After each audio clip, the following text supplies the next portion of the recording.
How to deactivate TD Bank or close bank account. Here is a simple solution. You have to open a browser and search for www.td.com.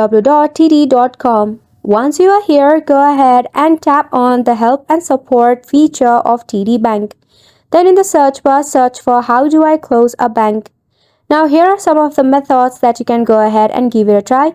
First is the easy line telephone banking and the second one is the branch. Allow me to explain it to you. So firstly, easy line telephone. Here are some of the lines that you can go ahead and give it a call and talk with an agent to close your bank account. You also have to let them know why you want to close your bank.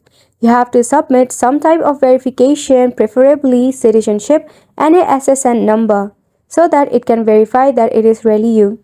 Once you are verified, you can go ahead and activate this process via call with an agent if you want to. If not, you can also go ahead and visit your nearby TD Bank branch. If you do not know where the branch lies, it is very simple because you can go ahead and tap on Find a branch which is highlighted in green. If you tap on it, it will easily locate a branch office for you. So you can just go ahead and take all of the documents that is required and you can visit and close your bank account easily. So go ahead and give this a try and thank you so much for tuning in.